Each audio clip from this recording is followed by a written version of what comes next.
Baik, bismillahirrahmanirrahim. Assalamualaikum warahmatullahi wabarakatuh. Kembali saya Pak Marsudi Rahmat, guru SMA Negeri 3 Cibinong, bidang studi fisika, akan memaparkan materi yang akan kita bahas yaitu tentang kinematika dengan analisis vektor. Pada pertemuan kali ini, saya akan membahas tentang kinematika gerak parabola, di mana tujuan pada pembelajaran hari ini adalah yang pertama, tentunya kita dapat menjelaskan karakteristik gerak parabola, dan yang kedua, dapat menerapkan persamaan gerak parabola.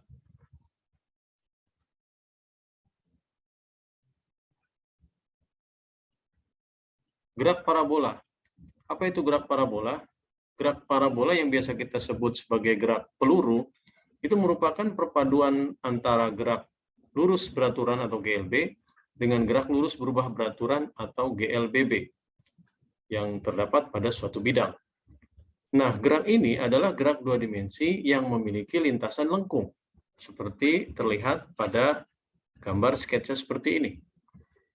Dalam bidang vertikal, dengan percepatan yang dialami hanyalah percepatan gravitasi.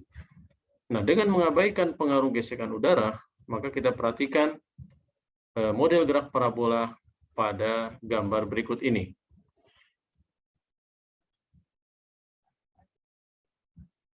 Pada gambar ini, kita bisa lihat terdapat kecepatan awal yang kita sebut dengan V0 sebagai kekuatan awal bola terlontar ataupun partikel terlontar, yang mana juga terdapat sudut elevasi alfa. Kemudian, kalau kita proyeksikan kecepatan awal itu terhadap sumbu X, maka kecepatan awal tadi menjadi V0 cosinus alfa, dan kalau diproyeksikan terhadap sumbu Y, maka kecepatan awal tersebut menjadi V0 sinus alfa. Adapun karakteristik yang dapat kita sampaikan pada gerak parabola adalah sebagai berikut. Yang pertama adalah bagaimana kita dapat menentukan posisi dari suatu partikel yang bergerak secara parabola, yang kita sebut sebagai posisi P, di mana penulisannya kita menggunakan vektor X, P, dan YP.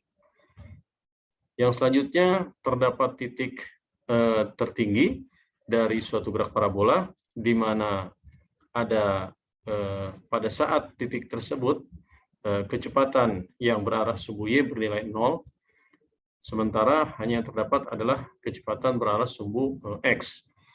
Kemudian kita juga tertarik untuk mengetahui berapa kecepatan pada setiap posisi. Selanjutnya juga ada ketinggian maksimum, dan yang tentunya juga kita akan paparkan bagaimana memperoleh jarak terjauh dari suatu gerak parabola. Untuk yang pertama, kita akan bahas tentang komponen gerak parabola, yaitu vektor posisi.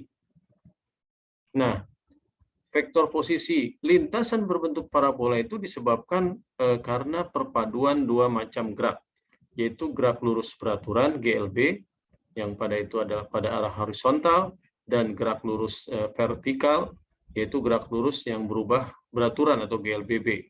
Sehingga persamaan posisinya bisa kita tulis sebagai R, posisi R adalah XI topi plus YJ topi, di mana R adalah vektor posisi, kemudian T adalah waktu tempuh benda, alfa adalah sudut elevasi, G adalah gravitasi. Adapun X adalah komponen jarak horizontal, di mana komponen jarak horizontal X itu dituliskan sebagai V0 cos alfa kali T. Sementara Y adalah komponen jarak vertikal, yaitu GLBB, gerak vertikal ke atas, yaitu Y sama dengan V0 sin alfa kali T min setengah GT kuadrat. Nah, kalau kita perhatikan dua persamaan ini, kita kenal dalam gerak lurus beraturan, ini merupakan gerak GLB untuk sumbu X, sementara untuk yang sumbu Y adalah GLBB vertikal. Sehingga vektor posisinya bisa kita tulis sebagai X-nya dan Y-nya kita ganti, yaitu R, posisi R adalah posisi di sembarang tempat, V0 cos alfa kali T, dengan vektor posisi I to P, plus V0 sin alfa kali T min setengah GT kuadrat, dengan vektor posisi J to P. Itulah cara menuliskan posisi pada sembarang waktu. Kemudian yang kedua, tentang vektor kecepatan. Seperti halnya posisi, kecepatan benda yang berparabola pun memiliki dua komponen, yaitu Vx dan Vy. Kecepatan diturunkan dari persamaan posisi, yaitu V, ya, kecepatan V adalah turunan daripada posisi do R terhadap do T atau terhadap waktu. Di mana berarti kita akan menurunkan persamaan posisi pada sumbu X dan persamaan posisi pada sumbu Y kita turunkan, yaitu do X do T ya dengan vektor satuan I dan do Y do T pada vektor satuan J. Untuk Vx, untuk komponen vektor pada sumbu X, karena turun pertama daripada posisi X, maka kita akan menurunkan persamaan V0 cos alfa kali T terhadap fungsi T. Oleh karena itu, Vx-nya adalah V0 cos alfa. Jadi turunan pertama dari V0 cos alfa kali T terhadap T adalah V0 cos alfa. Sementara itu, turunan pertama dari komponen kecepatan Y adalah do Y do T, yaitu turunan pertama daripada V0 sin alfa kali T min setengah GT kuadrat terhadap fungsi T, maka kita peroleh Vy adalah V0 sin alfa min GT. Dengan demikian, vektor kecepatan di setiap saat bisa kita tuliskan sebagai berikut. V sama dengan V0 cos alfa, komponen vektor satuan I, plus V0 sin alfa min GT, vektor satuan J. Sekali lagi, vektor kecepatan di setiap titik dapat kita tuliskan sebagai V0 cos alfa, vektor satuan I atau I to P, plus V0 sin alfa min GT, vektor satuan J to P. Adapun besar nilai kecepatannya adalah akar daripada kuadrat kecepatan pada sumbu X plus kuadrat daripada kecepatan sumbu Y. Kemudian yang ketiga, vektor percepatan. Percepatan diturunkan dari persamaan kecepatan. Kalau kita melihat persamaan percepatan, vektor kecepatan, kalau diturunkan terhadap waktu, maka dia akan menjadi persamaan percepatan. Dengan demikian, vektor percepatan berarti adalah turunan daripada kecepatan pada sumbu X terhadap waktu dan kecepatan pada sumbu Y terhadap waktu. Karena persamaan kecepatan pada sumbu X adalah V0 cos alfa merupakan suatu konstanta, maka jika diturunkan terhadap waktu, maka dia menjadi 0. Sementara persamaan kecepatan pada sumbu Y, V0 sin alfa min G kali T diturunkan terhadap waktu, maka dia akan menjadi minus G ya. Oleh karena itu, percepatan ini tiada lain adalah bernilai negatif. Artinya, arah percepatan berlawanan dengan arah gerak benda saat pertama kali bergerak. Benda bergerak ke atas, sementara percepatan ke arah bawah. Kemudian, waktu mencapai titik tertinggi atau T puncak atau TP. Pada saat benda mencapai titik tertinggi, komponen kecepatan vertikal bernilai 0 atau Vy sama dengan 0. Tetapi komponen kecepatan horizontalnya itu tidak 0. Nah, dari sini kita dapat menuliskan persamaan waktu mencapai titik tertinggi atau TP adalah dari persamaan Vy sama dengan V0 sin alfa min GT, sementara Vy-nya adalah 0, kemudian V0 sin alfa min GT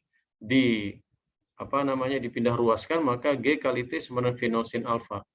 Maka kita perolehlah bahwa TP adalah V0 sin alfa per G.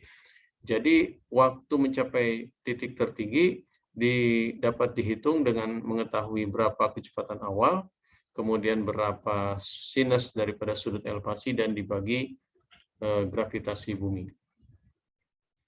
Kemudian yang selanjutnya titik tertinggi atau Y maksimum. Nah, titik tertinggi dapat langsung dituliskan atau ditentukan dengan persamaan posisi Y.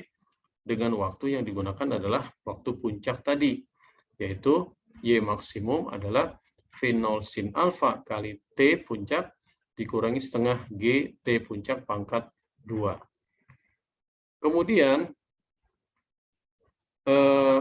waktu mencapai jarak titik maksimum atau waktu mencapai jarak terjauh atau waktu maksimum, T maksimum. Pada saat benda mencapai jarak terjauh, persamaan waktu mencapai jarak terjauh adalah 2 kalinya waktu puncak. Jadi T maksimum adalah 2 kalinya waktu puncak. Kemudian yang terakhir adalah mengetahui atau menentukan jarak terjauh atau X maksimum. Nah, waktu terjauh dapat langsung dituliskan dengan persamaan posisi X maksimum. Dengan waktu yang digunakan adalah waktu maksimum atau T maksimum, yaitu X maksimum sama dengan V0 cos alfa kali T maksimum. Nah, dengan demikian kita dapat menentukan atau menuliskan karakter atau besaran-besaran yang terdapat pada gerak parabola. Kemudian kita akan coba menyelesaikan persoalan-persoalan yang biasa terdapat dalam gerak parabola sebagai latihan atau teladan soal yang diselesaikan. Persoalannya seperti ini. Sebuah peluru ditembakkan dengan sudut tembak 37 derajat dan kecepatan awal tembakan 40 meter per sekon. Percepatan gravitasi kita anggap 10 meter per sekon. Maka tentukanlah ya, yang pertama posisi peluru saat telah menempuh waktu T sama dengan 2 detik dalam bentuk vektor. Kemudian yang kedua, kecepatan peluru saat telah mencapai waktu T sama dengan 2 detik. Jadi kalau yang A kita diminta mencari posisi, yang kedua yang B kita diperintahkan untuk mencari kecepatan peluru tersebut pada waktu 2 detik. Yang ketiga, waktu mencapai titik tertinggi. Kemudian yang D, yang keempat, menentukan tinggi maksimum yang dicapai peluru. Dan yang kelima, menentukan jarak terjauh horizontal yang dapat dicapai peluru. Catatan, kita ketahui untuk sudut 37 derajat, nilai sinusnya adalah 3/5, dan nilai kosinus 37 derajat adalah 4/5. Sekarang bagaimana kita menyelesaikan persoalan tersebut? Tadi sudah kita tuliskan catatannya.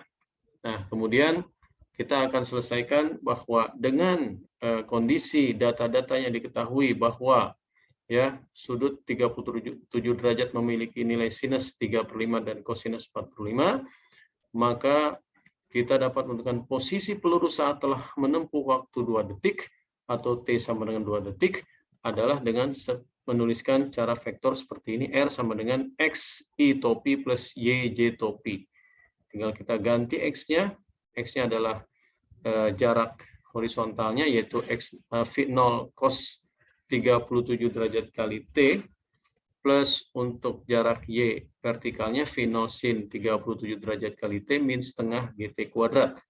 Dengan mengganti kosinus 37 dengan 4/5, sinus 37 dengan 3/5, dan T waktunya kita ganti dengan 2 detik, maka kita akan menghasilkan jarak horizontalnya, yaitu posisi peluru pada posisi vektor satuan I pada sumbu X adalah 64.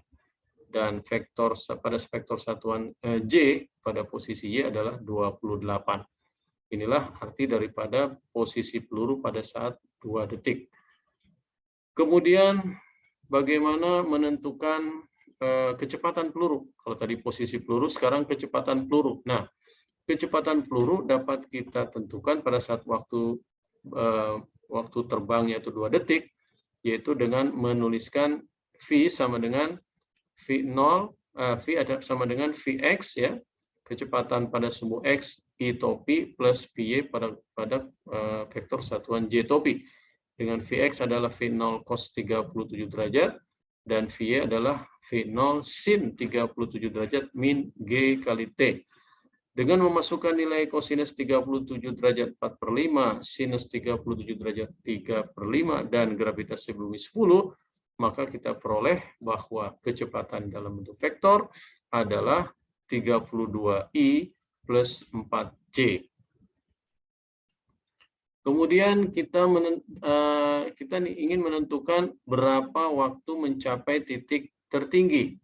Nah, waktu untuk mencapai titik tertinggi dengan kondisi data-data yang diketahui, yaitu bahwa didasarkan dari komponen kecepatan pada sumbu Y adalah bernilai 0, maka kita bisa menuliskan bahwa waktu mencapai titik tertinggi adalah kecepatan awal dikali sinus sudut elevasi dibagi gravitasi.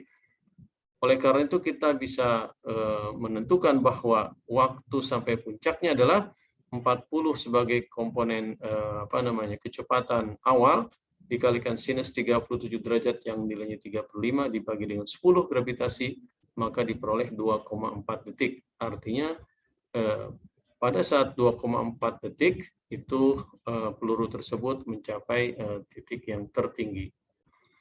Kemudian untuk memperoleh jarak tertinggi atau ketinggian maksimum, itu bisa kita tuliskan langsung dengan persamaan Y maksimum, yaitu jarak pada komponen sumbu Y ya, V0 sin 37 derajat dikali T dikurangi setengah GT kuadrat. Dengan T-nya kita masukkan angka bahwa T tersebut adalah waktu maksimum yang kita sudah peroleh tadi, yaitu 2,4 detik. Sehingga dengan demikian kita bisa menghitung bahwa ketinggian maksimum yang diperoleh atau yang ditempuh oleh peluru ataupun gerak parabola tadi adalah sebesar 28,8 meter. Kemudian yang selanjutnya adalah jarak terjauh horizontal yang dapat dicapai oleh peluru. Nah, pada posisi terjauh, ini waktu maksimumnya kita gunakan 2 kali waktu puncak. Berarti waktu maksimum dia dari awal sampai menyentuh tanah kembali adalah 4,8 yang diperoleh dari 2 dikali 2,4. Oleh karena itu, jarak terjauh horizontal yang dapat dicapai adalah menggunakan persamaan jarak yang sebagai komponen sumbu X, yaitu V0 cos 37 derajat dikali T maksimum, yaitu menghasilkan nilai 153,6 meter. Nah, demikianlah paparan tentang kinematika gerak parabola beserta contoh soalnya. Semoga materi yang singkat ini dapat menambah wawasan kita dalam belajar fisika kinematika, khususnya adalah bagian keempat, yaitu gerak parabola. Demikian dari saya, kurang lebihnya mohon maaf. Assalamualaikum warahmatullahi wabarakatuh dan terima kasih.